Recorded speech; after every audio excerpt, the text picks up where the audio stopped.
I think at first, subconsciously, those things that fill us up from a personal level began to draw us because there's loss. I don't get to see my brother and I don't get to see my father-in-law. There's something inherently that just starts as a whisper of, I don't want to say more, but something different that fulfills us. It made us evaluate the kind of life that we want our son to have and what fills us up. For us, that was, we moved up here full time. And my company is still in Denver and I commute.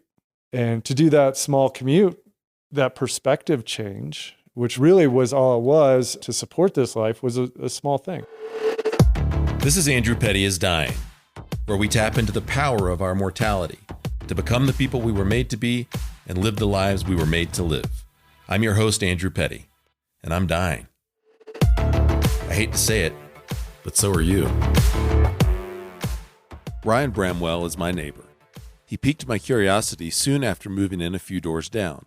The way your curiosity can be piqued after a few comments here and there in the midst of a casual conversation in the driveway begin to suggest that there's much more to the story than first meets the eye. That curiosity led to a conversation on my porch, which gave me a bit more insight into Ryan's story, and ultimately landed him in one of my graveyard groups. For almost a year now, along with the other guys in Ryan's group, I've had a front row seat perspective on Ryan's journey, a tale of courage and new life in the midst of tragedy and grief. The events of the past 3 years especially have led Ryan to redefine and double down on what matters most. And true to form here on Andrew Petty is Dying, encounters with mortality have a leading role in the story. This episode gives you a front row seat perspective too, as Ryan unpacks his story with vulnerability, humility, and courage, qualities that have been refined in Ryan through his suffering. Even as Ryan unpacks his story with us, he's also still very much in the middle of living the chapter of his story that he's describing.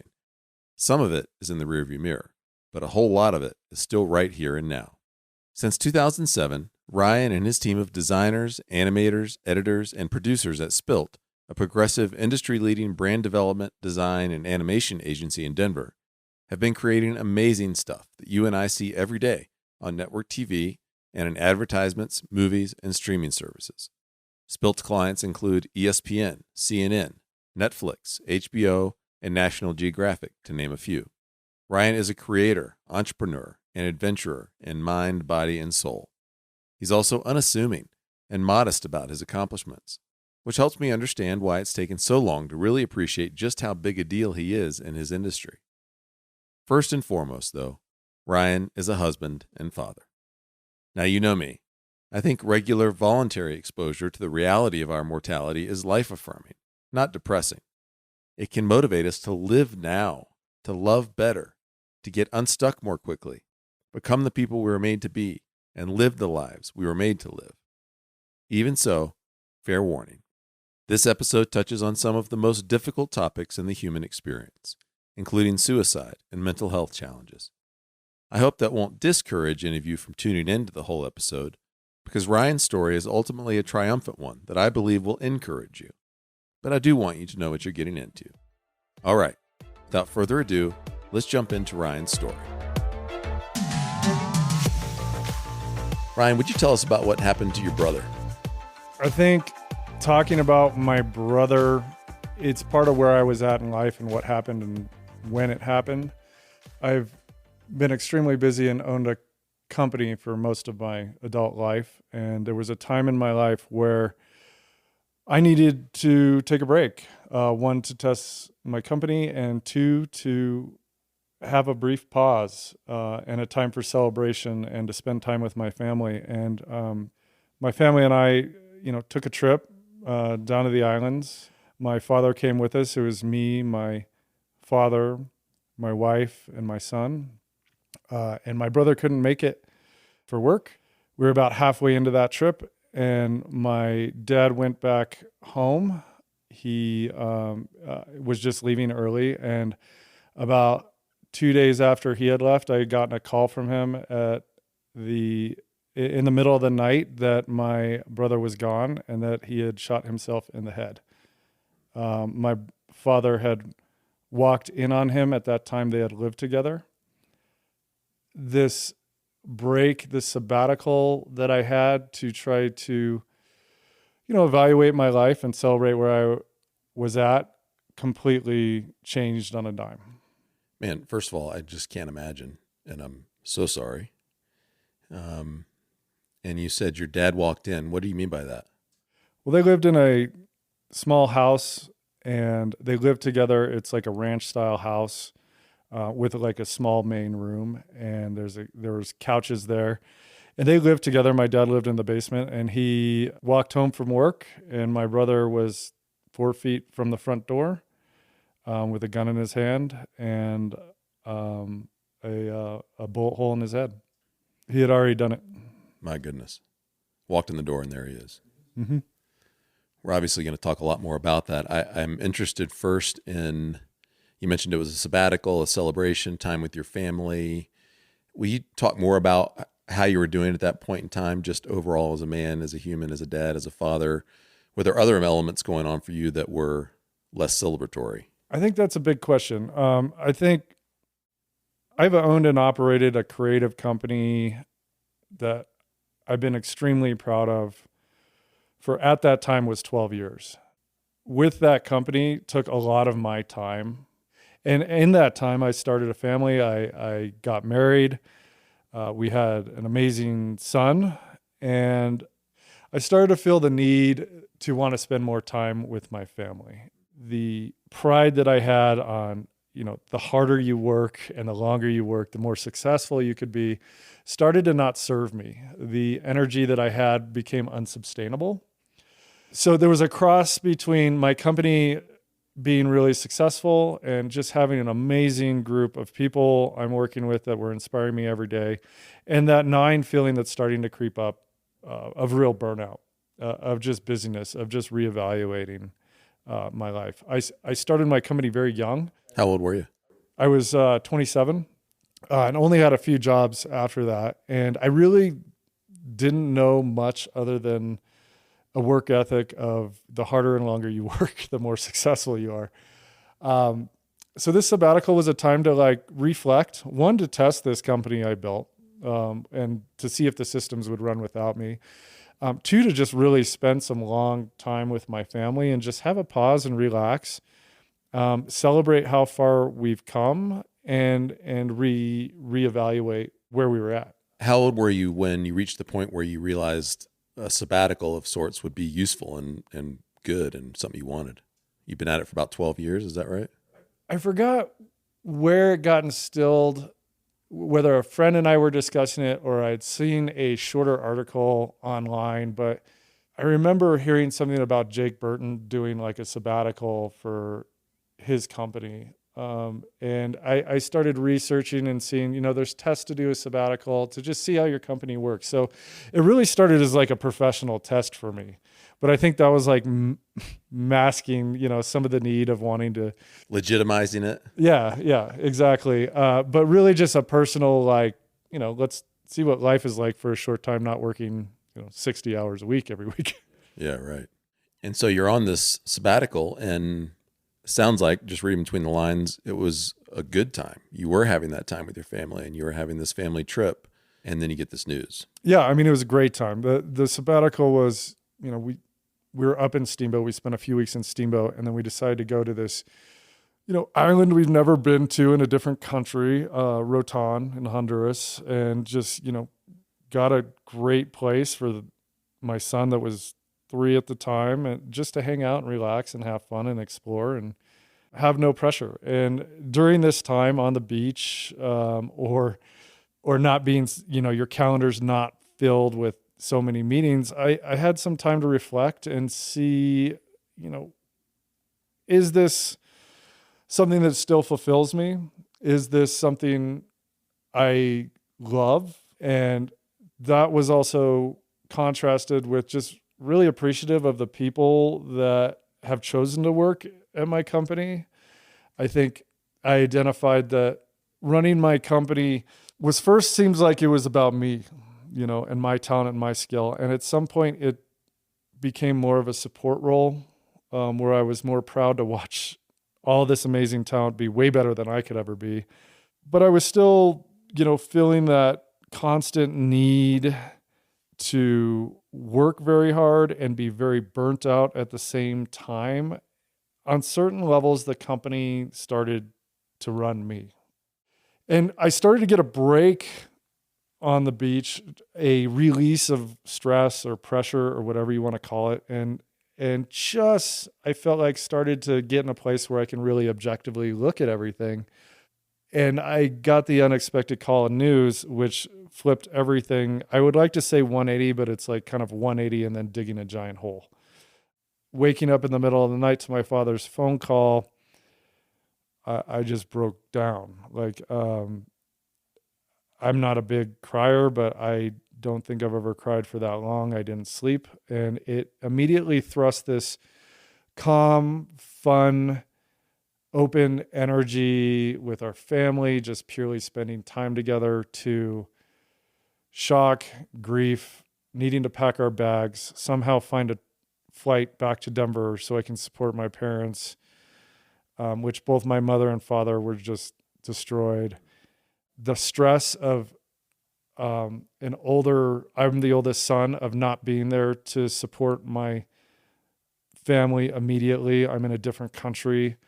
Once I get there and get on the flight, immediately having to deal with grief, plus support mode, plus just utter to-dos of what happens when anyone dies normally, let alone a suicide. And I think with that was guilt that I wasn't around, guilt that there's something I could have done, guilt that maybe he wasn't invited to the vacation, which he was, but maybe it wasn't clear. You can start questioning just everything. Me as a son, as a father, as a husband, and also specifically as a brother. And what could we have done differently? Who could I have been differently? Yeah. And the answer to all of that, when you talk to people about the guilt, is, the obvious, there's nothing you could have done differently. And I know that, but the guilt's still there. You still deal with it. I still deal with it at some levels today. Nothing you could have done differently, to prevent what he did? To prevent what he did. Okay. There's nothing I could have done different in that time for any communication that I could have offered him or support him. And looking back at it, my family and I tried to support him, tried to help him in any way. Before we move further down in that storyline, as a point of reference, how many years ago was it that your brother took his life? That I was telling you before this, the dates get really muddy on this with me. It's going to be almost 3 years this year. Yeah. Almost three. Okay. So still really fresh. I mean, that's some distance, but that's still super fresh. And then again, before we move further down that storyline, you had begun to have this sabbatical and begun to experience some of the benefits of it. And you said you'd begun to get some objectivity on your life and on your work, and things had begun to clarify a little bit.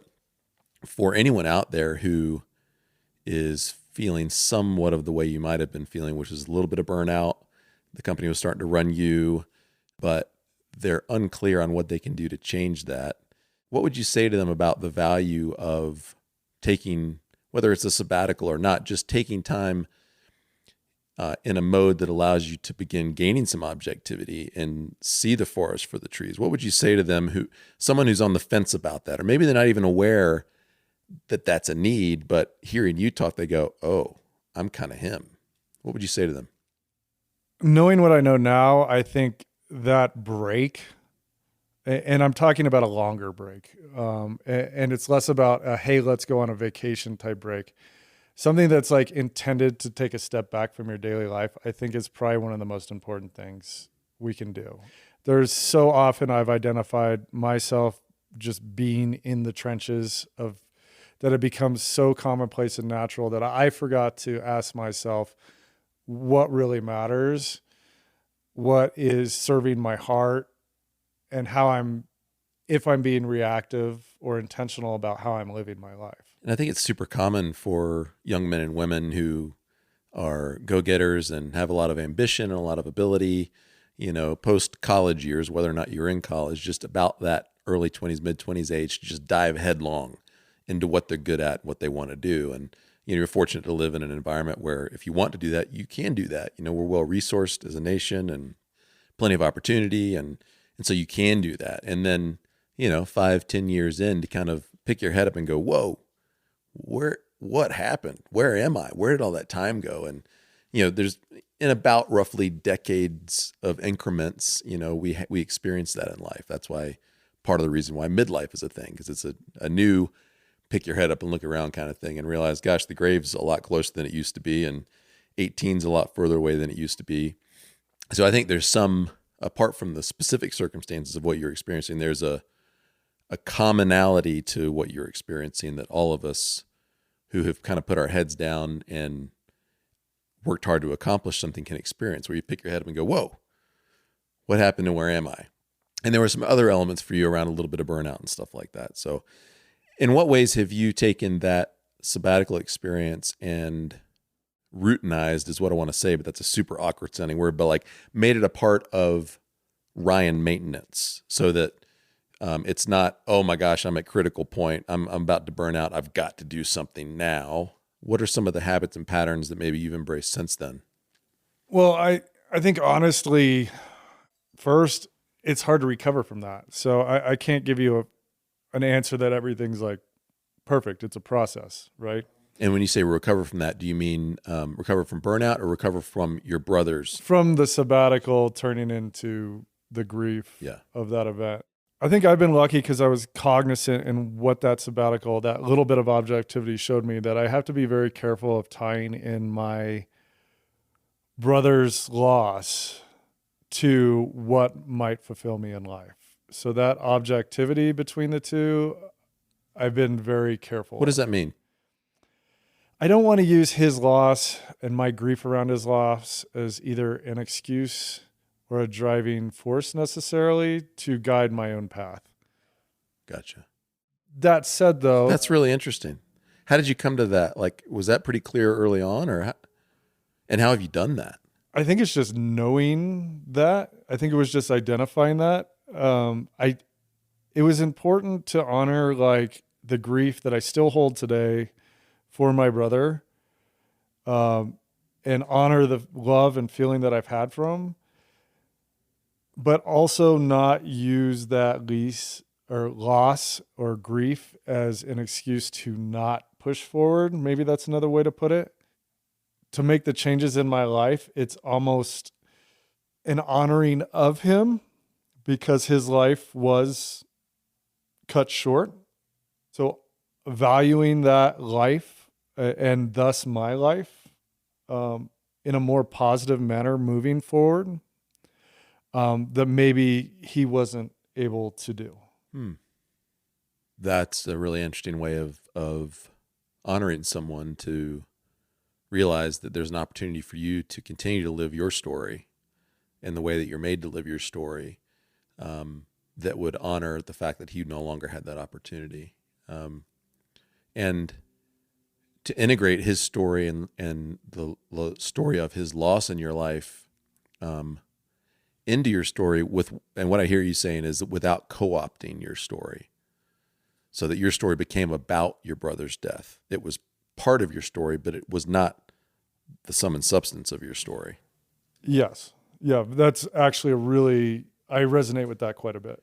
I hope folks out there who have known grief like this or are currently grieving can get something from that. And I bet they will, because grief like that can overtake you, overwhelm you, and become the singular preoccupying thing in your life. And rightly so. I mean, Jordan Peterson is someone I'm really benefiting a lot from right now. And of course, one of his big themes is order and chaos, and how that helps us understand the way the world works and how we work in the world.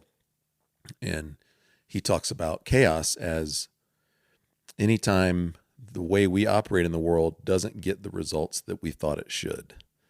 And, certainly the loss of a loved one, especially in a tragic way like this, would be an extreme form of chaos.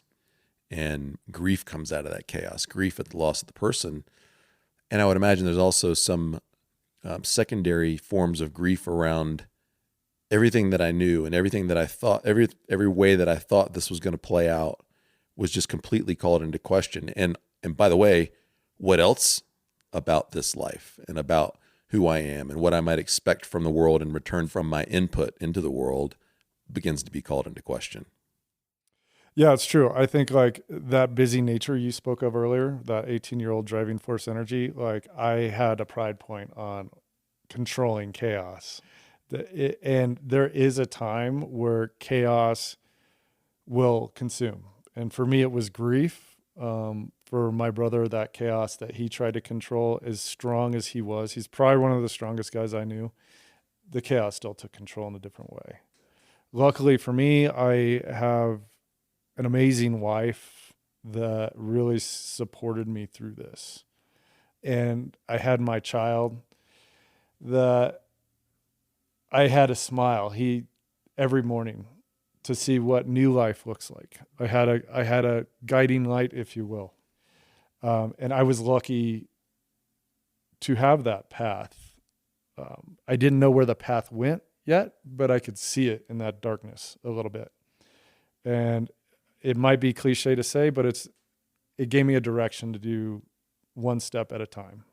And I'm still walking that path. And you're feeling it even as you're saying it, aren't you? Oh, yeah. As you're aware of the light that was your son and the darkness that was now the hole where your brother had been and the chaos that had introduced. And I mean, that, on the one hand, what a tremendously merciful thing for you to have had in your life, the light of your son's new life and new smile and the brightness. And, his presence allowed you to deploy that part of you when there was nothing else in your world at that moment that was encouraging you to do that, because you just tragically lost your brother. But his light was pulling you forward even as the darkness, was tempting to hold you back. It's just remarkable, those contrasts in life, because that's a painful contrast to have both right there in the same moment.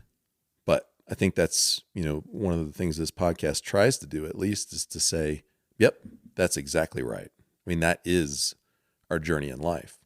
Both things can be equally true from one moment to the next. And you experience that tragically when you're in the Honduras on a dream sabbatical with your family. Wonderful. Boom. Phone rings. Boom. Awful.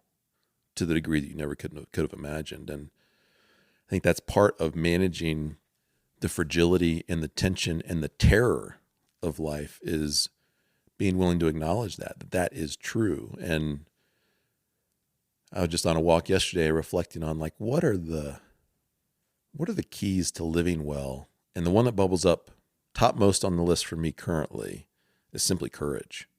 To see that all of what life could present us. And we can imagine much less than is actually possible, by the way, in terms of the terror that life could bring us.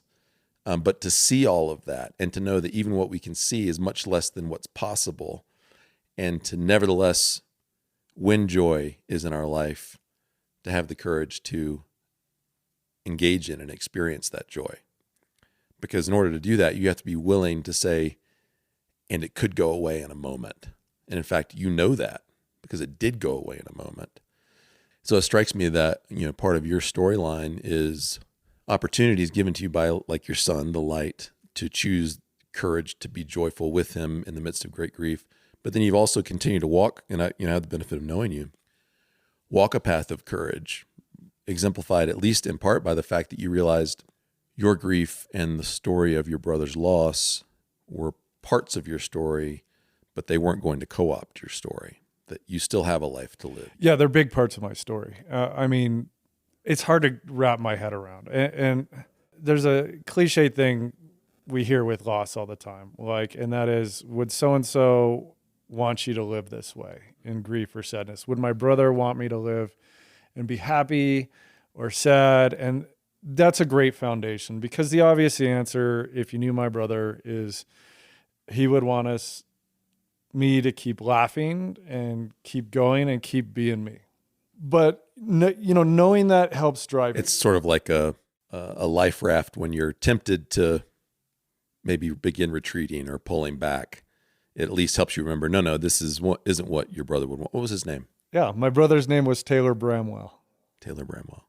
So at least it's a life ring thrown to you in those moments of darkness to realize, whoa, this isn't where Taylor would want me to be headed. Yeah, he would want me to be happy. It's another tool that I have. Yeah. You know, my wife is another tool. That doesn't mean that Jana's a tool. No. To be clear, Jana. No, but she's a leader in her own right. She always searches for happiness. And there's two things. One, I identified that this is hard work. And I didn't know how much hard work because I'm in the middle of grief. But when I did either subconsciously or consciously make this decision where I want to find happiness, we all want to find where's a place where we can have equal grounding.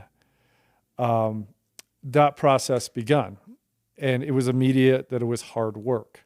And as long as I identified knowing that this is hard work, it's not really about the outcome. For me, it's now about the journey. Oh, okay. So you're not trying to resolve your grief or end your grief, or you recognize there's no such thing as a point where you go, okay, good. Got it. It's a journey.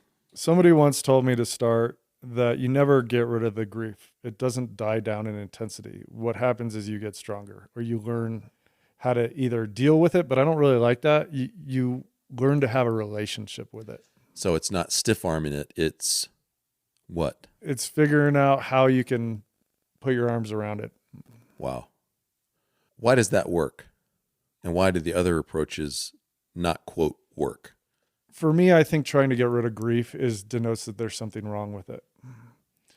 I think grief in the event of any loss it's part of you, nothing more, nothing less.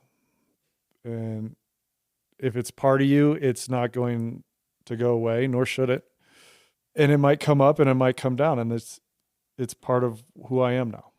And you may have heard that saying, what we resist persists. I think that's part of what we're getting at too, is that, or what you're getting at is that if you fight it, it's almost like it becomes more of a battle than it needs to be. But if you integrate sort of a fluffy word that doesn't mean anything exactly. But I think what you're getting at is that you've got to turn and see it and recognize this is the normal and appropriate human response to tragedy, chaos, loss, and it needs to happen.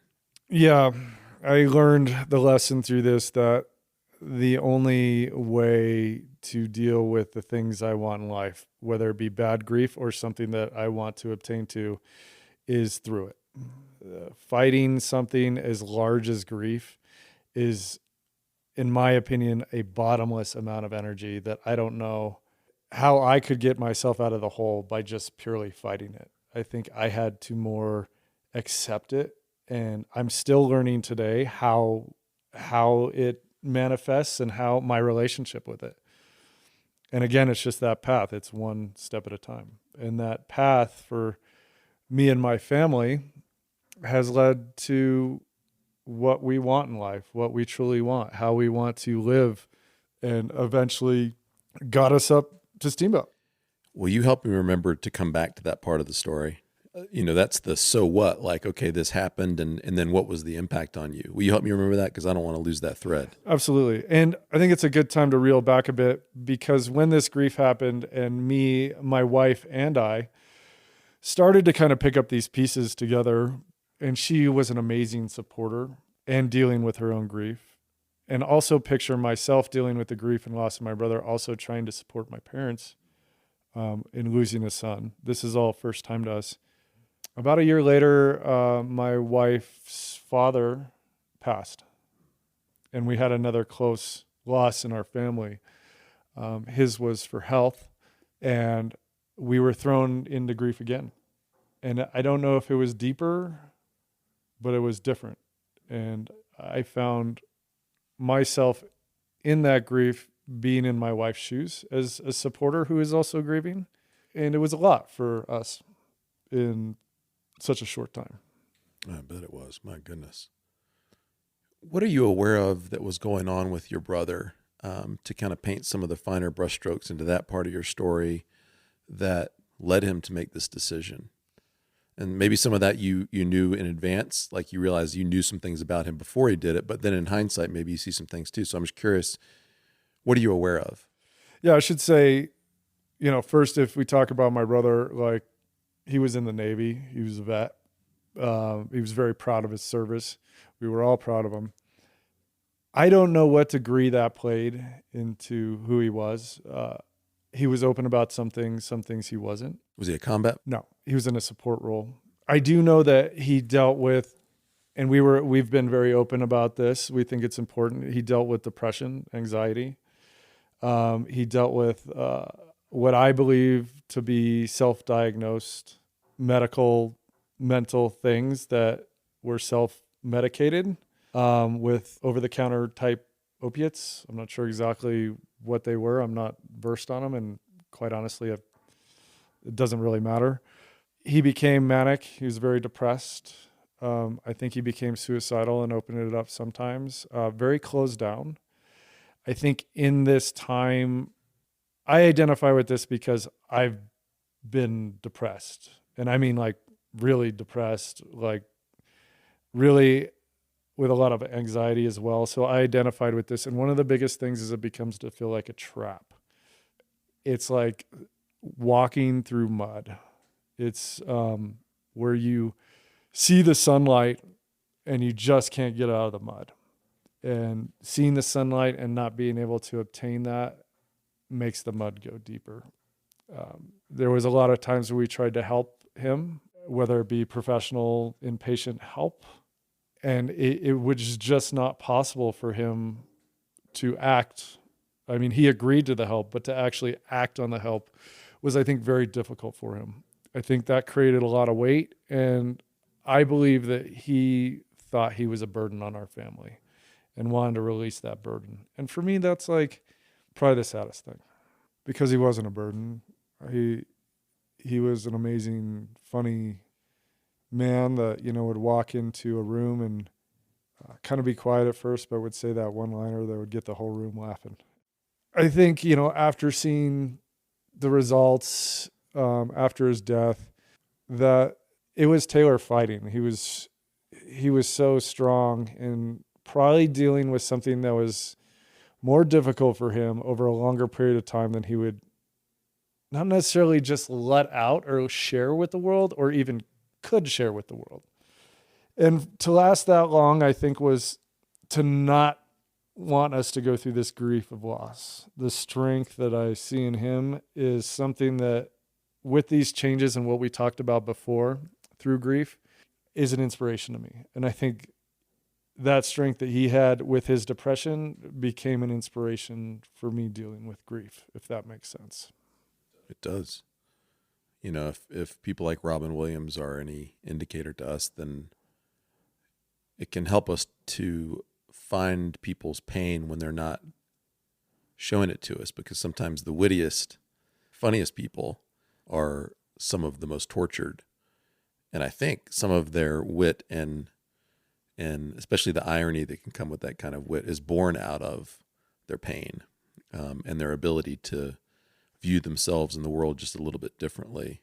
That mud and the sun imagery is really powerful. I like that a lot. That really paints a picture that no clinical description of the experience could.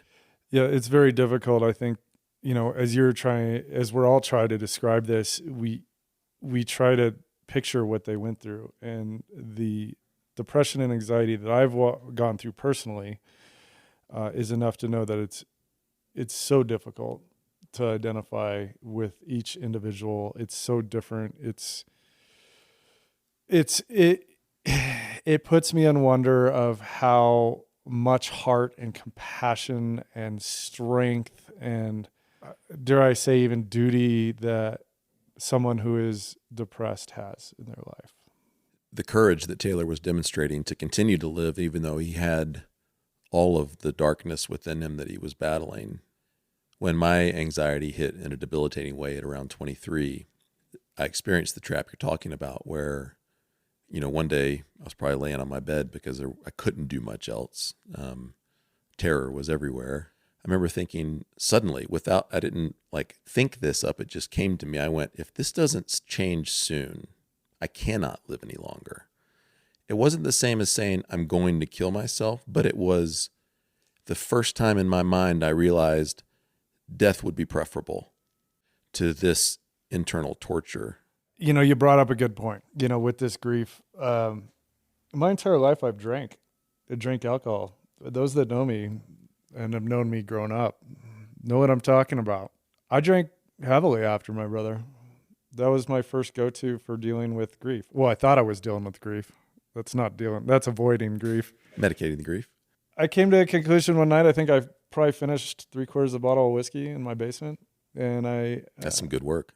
Yeah, that's some good work. I got scared because I realized that all I'm doing is killing myself, and it's just going to be way more drawn out with way more pain than what my brother went through. And I took a step back and made a choice to change on that. I think that mud I was talking about before that causes sometimes all of us to not act, whether it be based on fear or ego or just the belief of it might not help me. I dealt with that too. And I had to switch my perspective and look at getting help in a different way and check myself into like an outpatient.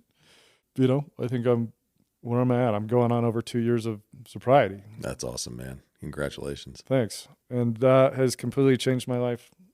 To anyone out there who realizes they may be using or abusing substances in that way, how has it changed your life, and how might they begin to consider to make a similar change? Like, what are the specific ways in which your life has improved? Sleep.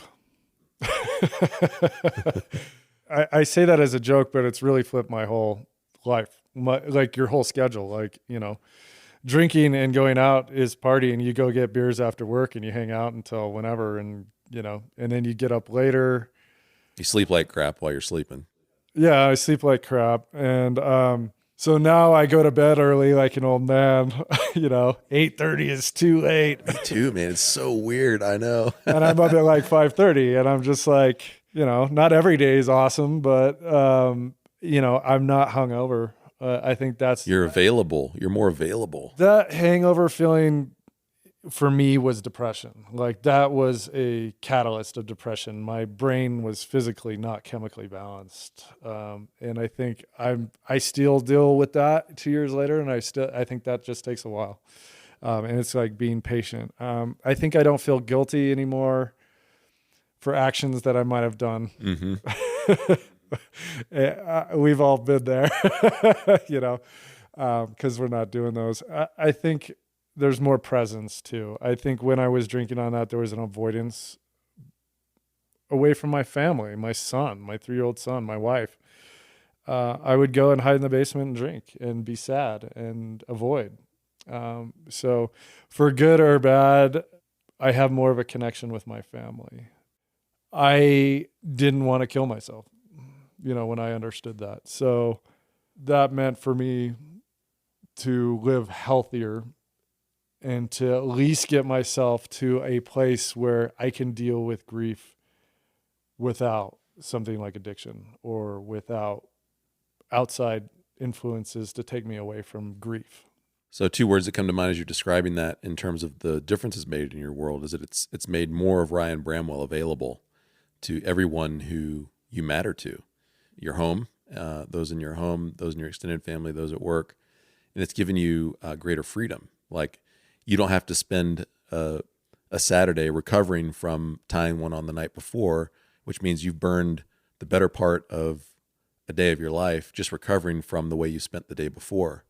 So there's freedom to be and do how and what you want to be and do. Yeah, part of that's true, for sure. I think the other part is rediscovering who I am. And for good or it's not all sunshine and roses. Like, I've had to rebuild from a physiological standpoint, my sleep. I had drinking for so long, my body just didn't know how to sleep. I didn't know how to, and still sometimes don't know how to react or how to be emotional. What's an emotional response, because I had used alcohol to deal with sadness or pain or guilt, or, as you said before, it wasn't really to deal with it. It was just to, I had masked myself for so long that especially now, this is only 3 years, and I'd like to say that it's like, oh man, all is better, but no, I'm in the middle of it. Yeah. Like I'm in the middle of it. So it's for good or for bad. Like the choice I made to quit drinking, like, is one that I made, and I'm sticking to it, and I still want to see where this new me goes. Thanks for sharing that, by the way. I mean, that's part of your story you could just as easily omit. You could just be the grieving brother, and everyone would feel badly for you and sorry, not sorry for you, but sorry with you. But you're bringing into this, your own fallibilities and the ways that you realized you were dealing poorly.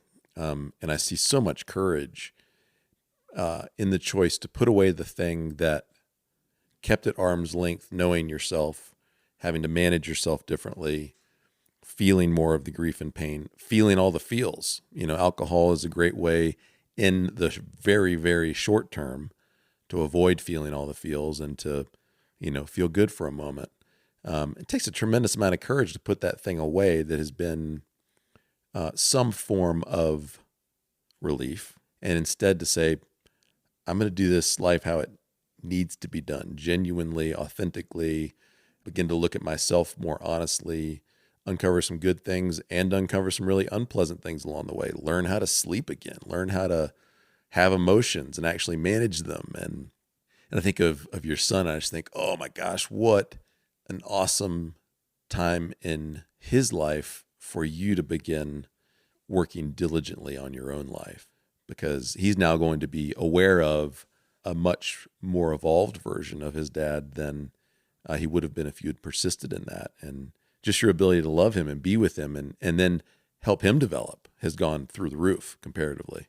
Yeah, I hope so, because I think where I was heading was, a father that wasn't around much. Yeah. Whether it be physically or emotionally or just not present. I want to touch really quickly back on the anxiety and depression piece and just say, for anyone out there who's in the midst of that or knows who's someone who is and is staying in the game and continuing to try to figure it out, I think it's important to be aware of a couple things.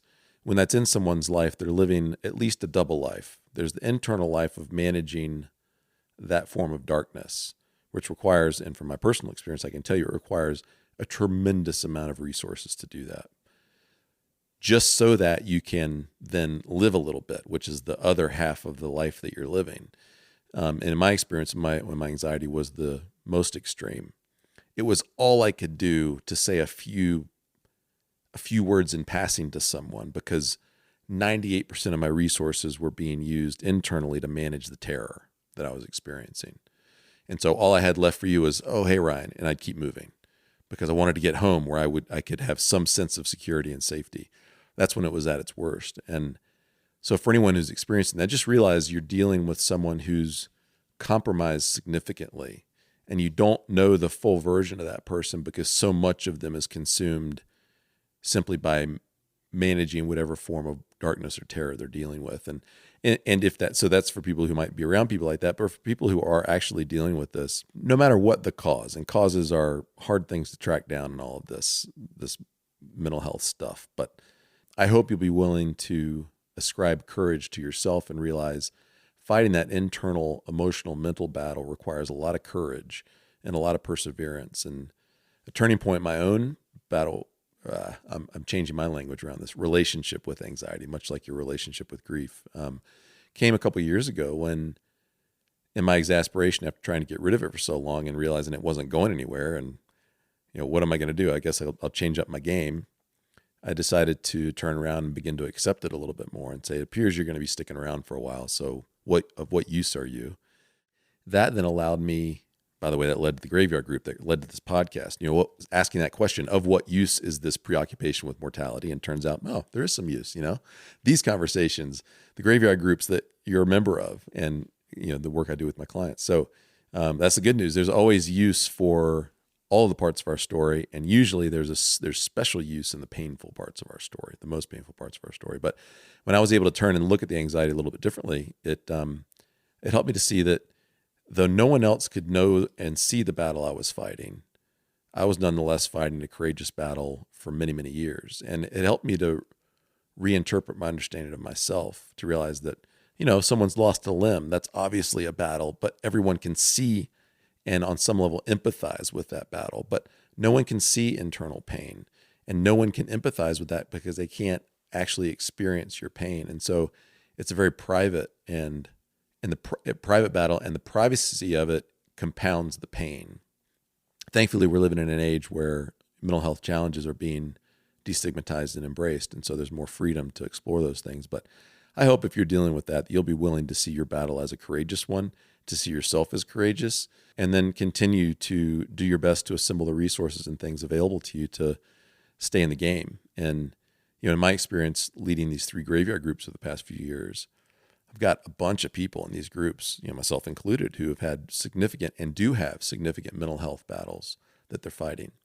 And it's not a therapeutic group. I'm not a therapist. We don't do that kind of stuff. But what I've discovered is there's so much power in genuine human connection that people who begin to experience that form of genuine human connection, where you get to give your best to someone else and they get to give their best to you, and you're able to realize, I'm not as crazy as I thought, or my stuff's hard and so is theirs. They actually begin to heal, without ever knowing maybe even exactly where the depression and anxiety came from. They begin to heal simply through the power of human connection. So please don't isolate. Find a way to be in, which is easier said than done, but to be in human connection. Find a group like the Graveyard Group. Be with people. I'm going to ask a question that I think is a pretty hard question. If it's one that you don't want to answer, then wave me off. And the reason I'm willing to ask it is because I really want our listeners to gain as much insight from your story as they can, that they can apply in their own life. And it would be this, probably one you've heard before and thought about a lot, but in hindsight, and I don't mean what would you have done differently to have helped prevent the outcome with your brother. I just mean, while your brother was alive, what have you reflected on that you would like to have done differently or been differently in his life and in that relationship while he was here? Yeah, I mean, that's a big question. I will try my best to get my words around it. I think one is presence with another human being, no matter the relationship. What does that mean to you? Because that's a fatty word right now. Be present, all that kind of stuff. Yeah, for me, it was taking the time to listen and learn from him. I was more prone to letting the busy day-to-day life catch up. I think because I was in that systematic go, go, go mode that we talked about earlier, I wasn't able to be present to really maybe pick up on smaller things that he may be wanting to communicate. I was preoccupied, and that could come out in the smallest of ways. I look at the smallest ways where he might have said something to me while we're on the patio having a beer at that time when I drank, and he might have said something to me that I think back now believing there was something more. And I just couldn't. It's not that I didn't. I just couldn't recognize it. Didn't have the space for it. I've identified it more lately as like a slowdown. That presence is a slowdown. It's a slowdown and pause to be who we're with at that time. That said, that's incredibly still challenging for me today. And you can ask my wife that. Well, and you're an idea guy too. You're a creative guy. So you're always thinking about what could be and what you could make and what you could create, which of course is part of your superpower in the world. Like it's not a bad thing. That's a good thing. But you're saying, how do you manage yourself such that when you're with someone, you're just with them as much as you can be. You're not with them and. Yes. And I think also for me, I wish I would come at that presence from a level of curiosity and understanding more. Rather than kind of, shooting the shit or goofing around, or, many of us that have brothers, we like to talk crap about each other, like the bro humor. Right. But just coming from a place of understanding and wanting to get to know them, asking a question here or there, something very simple that could lead to a larger conversation or a larger chance for those inner demons or darkness or whatever you want to call it, maybe show up, which would hopefully, I would have thought, provided maybe some support or just some compassion with my brother. I could have been more supportive with him on that if I would have. It's like 20/20 vision, but I also know that I could only do what I could have done back then. I've had to learn, I think, in that regard, a little bit of the hard way, but not in a way that I want to put pressure on myself. Thanks for that. And part of what I get from what you're saying is that, especially in those relationships that have been relationships over the years, and compound that with it's a family relationship where you've literally never not had them in your life. You were forced to have them in your life because you were brought into the same home. There's a status quo that gets set up, like you were saying with brothers, like you just give each other crap and you stay surfacey maybe. And not every sibling relationship is like that, of course, but every family relationship especially has its own version of a status quo where when you're together, we kind of are this way and we talk about these things. And part of what I'm taking away from what you're saying is like, be willing yourself to disrupt the status quo by having a little bit different conversation. So it doesn't stay where it's always stayed, and being willing to disrupt that status quo, when the inevitable time comes that one of you is no longer there, maybe went a little bit further in that relationship than you otherwise would have had that status quo. Because I think the status quo is the mortal enemy of most of the good things in life. It's a rut often, and it's hard to climb out of. And courage, this theme comes back. I mean, I think it actually takes tremendous courage and willpower and a big picture motivation to, in the moment, in a conversation with your dad where it's always about sports and always about your job, to say, hey, let's talk about something different. Yeah, Dad, tell me about how you're doing at retirement, and like, your dad fumbles and goes, well, I don't know. I mean, it's retirement, whatever, or whatever it might be. Like, those create awkward moments that it actually, I think, takes quite a bit of courage to be willing to initiate. An episode that I've done recently about conversations and improving the conversation in our own lives talks a lot about that. Just summon the courage to disrupt the status quo and have a little bit different conversation starting now. And certainly your experience gives me a lot of fresh motivation to be doing that with my family and those that I love and am close to. And I'm sure it will do that for the listeners. Let's, as we approach kind of the runway, getting ready to land the plane here, let's now talk about the Ryan Bramwell and his family that you have become in the aftermath of this, the ways that it has changed your perspective on life, changed your perspective on death, changed your perspective on what matters most. Unpack that for us. Well, I mean, I think it's first to, be really honest with the fact that it's like the day-to-day, it's not this crazy life change, right? It's not this huge magical. So every morning you don't get up and walk out on your porch and look at the sun and go, hello, day. And it's not that. It's not birds chirping. We've made some big changes in our life. We've identified that like where we are living, both me and my wife are pretty much have grown up in Denver. We're big outdoors people, big snowboarders for, a long, long time. And winter was our passion. I think first, subconsciously, those things that fill us up from a personal level began to draw us because there's loss. I don't get to see my brother and I don't get to see my father-in-law, and she doesn't get to see her father. That there's something inherently that just starts as a whisper of, I don't want to say more, but something different that fulfills us. There's a big distinction there, isn't there? That's why you caught yourself on that language. Yeah, there really is. It made us evaluate the kind of life that we want our son to have and what fills us up. For us, that was, we moved up here full time. And my company is still in Denver and I commute every other week. And to do that small commute, that perspective change, which was all it was to support this life, was a small thing. The perspective shift was a small thing, or the actual physical change in your lives was a small thing? The perspective shift of a commute from what's perceived as a mountain town that's 2.5 hours away. You could either look at it like, I can't go up to Steamboat because it's way too long, or 2.5 hours is not that big a deal. Suddenly what formerly seemed somewhat impossible or unpalatable became very possible and doable. Very possible. In light of your new perspective on what matters more. Yeah. Yeah. And that's a small example. I've noticed, I think, even in marriages. You have more than one marriage? Yeah, even in my marriage, I would say that we tend to fight for each other for what we want. It's within our relationship. I think there's more of a belief in what suits us. Suits a bad word. It's more of like a satisfies us in what we need, whether it be how we communicate with each other, how we're raising our son, I think there's a strong and sometimes unspoken understanding that this means just more. And we don't know quite how to get there yet, but we just know that more from that heartfelt level is probably driving us to places we don't know yet. It's like you'd been eating fast food all day long, and then you started experiencing high quality nutrients and well prepared meals. You went, oh, this is better. This is more substantial. Yeah. And sometimes we don't know what to do with that, which is also part of the adventure, right? It nourishes you differently. Yeah, I think that's a good way to say it. Again, it's difficult because we're in the middle. I believe we're in the middle of this.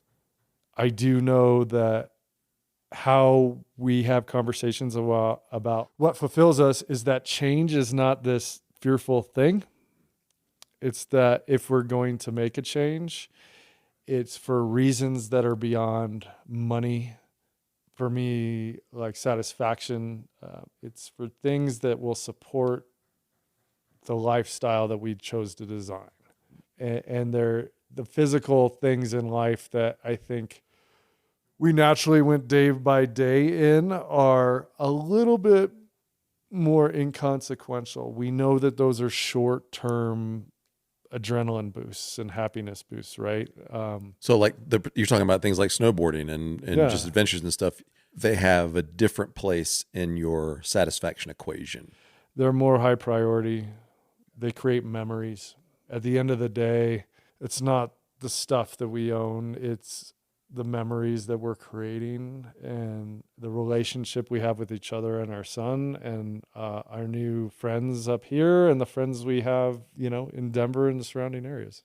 You guys do an amazing job of that. I'm privy to how you guys are living your life, at least from, the outside and a little bit more on the inside because you're in the graveyard group. And, you guys just returned from an adventure driving across open ocean in a big boat, but not a huge boat, to be in the Bahamas with friends, and Gunner's experiencing that adventurousness and the, creation of memories. And you're always camping and doing stuff. I mean, I'm always looking out the front here and seeing your camper pulled up and ready to roll. I'm like, man, doing it again. So all evidence is you really doubled down on creating memories. And there's some stuff that can go along with creating memories, like a camper or whatever, but those are utilitarian. They're a means to the end of precious time with the people that you value most. Exactly. They're tools that build foundation to make the memories and the experiences happen.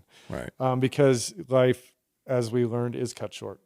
And it could be at a moment's notice by our own choosing, or it could be drawn out for health reasons. And I think your listeners have probably dealt with either or both in their lives. And it makes everything more meaty, to your point, Final question. What do you hope that we take from your story? If we took nothing else, like what would be the gift that you could impart to me and the listeners? If it hasn't already been given, what would it be? I think it has to do with like around depression and anxiety. I think some of what we've talked is the outcome of it. But I really think, being depressed and being ruled by anxiety, there's a moment where people are asking for help, asking you for help.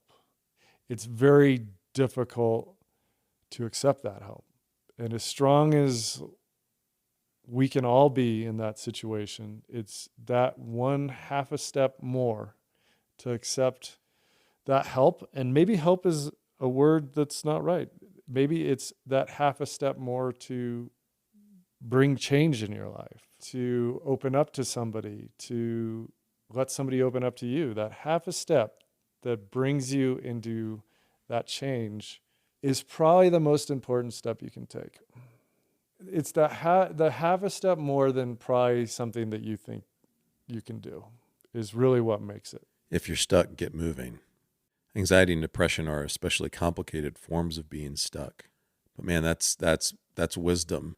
And I like how you even said not necessarily to get help, because maybe that's the wrong word, but to just take one step. And maybe that step can be just a little bit more than you might naturally be comfortable with. But whatever you do, don't just stay where you are in the misery of it. And I hope I'm getting right what you're trying to say for us. You are. And I should follow up with, that's more of like the action if you're in that place. I really think too, it's very important for me and my entire family to know that if you're feeling like this, it's okay. It's not bad or horrible or sad that you're going through the pain that you're going through. I think society puts this stigma on mental health and this idea of perfection and perfectionism. And I think if you can give yourself some grace, you deserve some damn grace once in a while, and some light in that grace, you can start to begin your journey. And I think as we begin, like you say, as we start our own journey and are willing to take a little bit of action, one step, then we get a little bit closer to realizing that all of the pain and anguish of the depression and the anxiety and those kinds of things can actually become a powerful and useful part of our story. Now, you don't know that when you're in it. I mean, I've recently had, my debilitating anxiety hit around 23. And about 2 weeks ago, I listened to a podcast episode of my coach's podcast. And it was about a young man who was getting ready to graduate from college, and she was coaching him on the air. And that's what her podcast is all about. It's amazing. It's called The Growth Moment. Her name is Amy Mousson. Check it out. She's a fabulous coach, changing my life.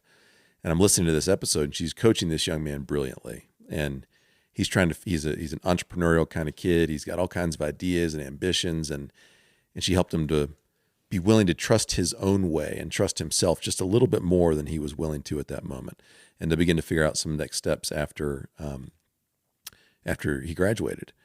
And it's a jubilant, celebratory, like, story full of young man's potential. And I'm listening to it getting sadder and sadder and sadder. I'm like, what the crap is going on? Like, why am I getting sad listening to this young man's story? And I finally realized it's because he was me, 25 years ago, with the world before him, before anxiety hit and blew my world up. And it did literally blow my world up. I went from 1 minute thinking the world was my oyster on some level, as we should at that age, to suddenly fighting for my life. And that began pretty much the next 25-year chapter of my life. In some shape or another, I was always wrestling with the anxiety in order to continue to try and eke out a productive and enjoyable life. And I went up to see my wife. It was before our boys were up. And I realized I was really sad. And frankly, I just wanted a hug. And I hugged her and then stepped away. And I told her I was listening to the episode. And it was like, suddenly I was right back at 22. And I started weeping. I was like, what is going on? I mean, I had never acknowledged the grief of what could have been and what was lost. And I didn't even know the grief was there, because for so many years I had just been managing it. It was all I could do. Now there's a little bit of separation. I think the grief was able to come up, and I was able to begin to experience grief over a different kind of loss, which was the Andrew that I could have been, that I didn't become, because I spent 25 years grappling with anxiety. I share all of that to say that taking the next step doesn't mean that you're suddenly going to be free of all of this and it's going to be easy, because it's not going to be, frankly. But in time, step after step after step after step, this too will become a part of your story and make you even more powerful in the world than you could have been without it. And I say that hopefully with credibility, because I'm a living testimony to that fact, and as are you. So stick with it. Take that step, then take the next step, take the next step. Do it in connection with other people. Be willing to let other people know who you are and where you're really coming from, and choose those people wisely. Not everyone's up to that, but don't hesitate to do that. Ryan, I can't thank you enough for sharing this story and your vulnerability and your courage to do so, and letting us kind of see behind the curtain of your experience. And as you said before, you're still in the middle of it. This is not, as you said, this is a journey. It's not a journey with a destination. It's something you'll be working with your whole life, and is being integrated into your story. So thank you mid-process for being willing to let us get a peek at where you really are and what it's really like. And I'm so sorry for your loss and your family's loss. And, there's the story of, do you have any other siblings? No. There's a story of losing your only sibling, and the story of your parents' grief. I mean, there's a whole ecosystem of grief that you guys are living within now, and the loss of your wife's dad. And what a tender and sacred place to be. I'm glad that I get to continue to be in your story, to witness what you continue to do with your life. And So thank you. Thank you, Andrew, for the time. It's, I haven't really talked about this at this level, and it's causing me to think more really about how much this means to me in this process, that I hold it close. It's dirty but it's very fulfilling, and it's very difficult. And it reminds me that, every day I wake up and want to take that step. Keep stepping. Everybody out there, remember, you are going to die, but you're not dead yet. So get after it. What's sticking with you from Ryan's story today? Are you pushing yourself too hard at work, approaching burnout, and neglecting what really matters most in your life? Resolve right now to be the boss of yourself. Take a page out of Ryan's playbook and step off of the hamster wheel for a while.